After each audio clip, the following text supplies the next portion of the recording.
분노와 해결 방법. 분노 기본적 생존 수단. 영역 싸움.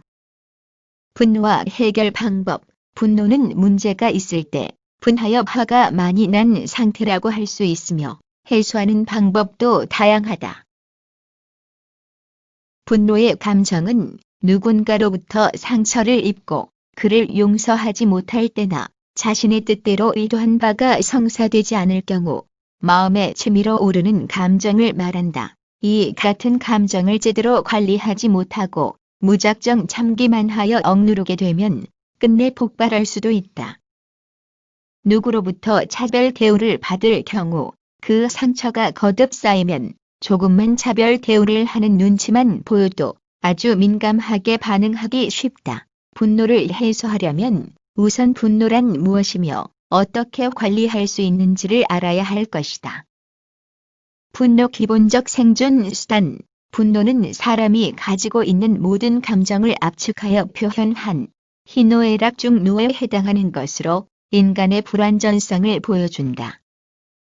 그러나 노가 없다면 희도 의미나 가치를 잃을 것이다. 배고픔을 알아야 배가 부를 때 즐거울 것이기 때문이다. 사람의 감정은 그 자체로서 옳고 그름의 대상이 아니다. 마음의 변화를 칠정, 기쁨, 노여움, 슬픔, 두려움, 사랑, 미움, 욕망 7가지로 나누기도 한다. 자신의 욕구를 억누른 채 상대방에게 맞추기만 하는 것은 바람직하지 않다. 언짢은 것은 불쾌하다고 표현하고 해소할 줄 알아야 한다.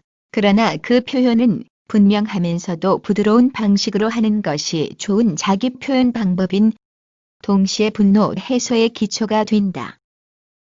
화가 나는 것을 무작정 기피해야 할 나쁜 감정으로 치부할 필요는 없다. 일상생활 중 일어날 수 있는 다반사, 즉 차 마시고 밥 먹는 것 같은 흔한 일이기 때문이다.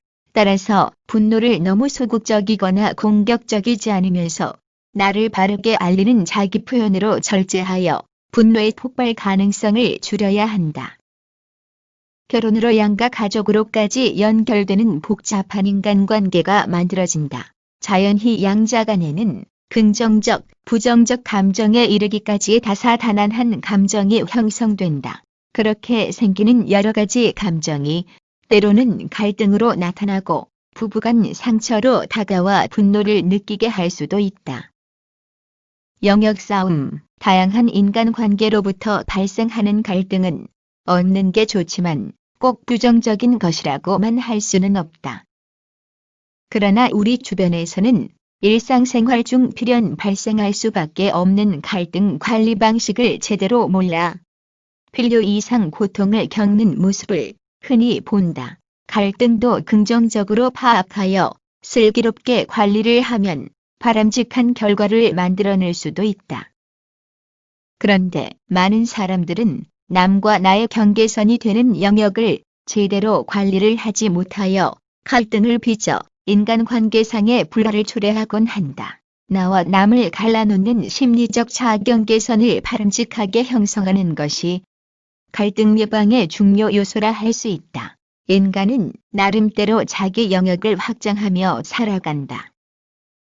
어찌 보면 그것은 무동물들의 본능적 욕구라 해도 무리가 아닐 것이다. 정글의 동물들도 그들의 활동 영역 확보에 혈안이 되다시피 한다. 그래서 배설물로 경계를 표시하여 동종 혹은 타종 동물들의 접근을 막아 스스로의 이익을 지키기에 열중한다.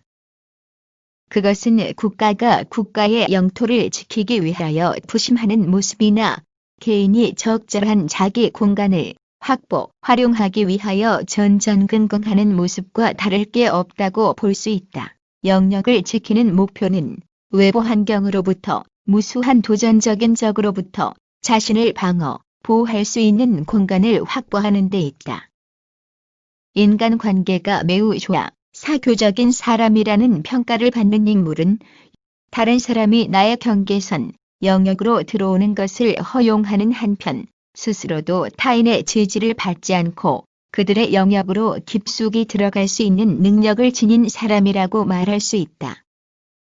반대로 폐쇄적이고 고립적인 생활 태도를 갖는 사람은 누구도 내 영역에 출입을 결코 허용하지 않음은 물론 자신도 남의 영역에 결코 들어가지 않는 자세를 취한다. 그 결과 남과의 소통, 교류가 막혀 폐쇄적, 고립적인 삶을 사는 사람으로 남게 된다.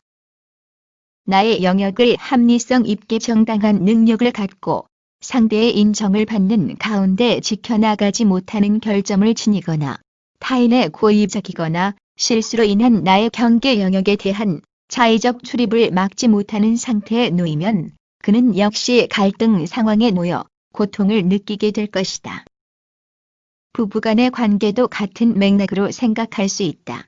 부부 사이에도 전체를 망라하는 공유 영역이 있어야 하는 동시에 적절한 각자의 영역도 있어야 한다. 말하자면 공적 영역과 사적 영역이 동시에 있어야 한다는 것이다. 너무 많이 열려도 안 좋고 너무 닫혀 폐쇄돼도 안 된다는 얘기이다. 너무 닫혀 있으면 친밀감이 줄어들고 너무 열려 있으면 간섭작용이 심하여 개인 정체성이나 독립성이 훼손되기 때문이다. 이 같은 개인, 부부, 가족 간의 경계선은 문화의 차이에서 각각 다르게 규정 지워질 수 있다. 동양권보다는 서양권이 양자간 프라이버시 보호가 더 강조된다. 우리의 경우 양자간 경계선 설정에 미온적인 경향이 커 문제가 되는 경우가 있어 바람직한 경계선 설정으로 영역을 분명히 하는 것이 좋다는 논의가 일고 있다. 부부간 관계의 영역, 경계선은 현재 어떤 상태이며 앞으로 어떻게 설정하거나 고쳐나가는 것이 좋겠는지 잘 생각해야 된다. 친밀감과 독립성이 균형을 이룰 수 있어야 되기 때문이다. 동시에 자녀들과의 영역이나 경계선 문제 또한 같은 맥락에서 생각해 보아야 할 과제이다. 부부간 부모 자녀 간 합리적인 영역, 경계선의 설정을 통하여 행복한 가족 생활을 영위하고 발생 가능한 갈등을 예방, 해소해 나가야 하겠다.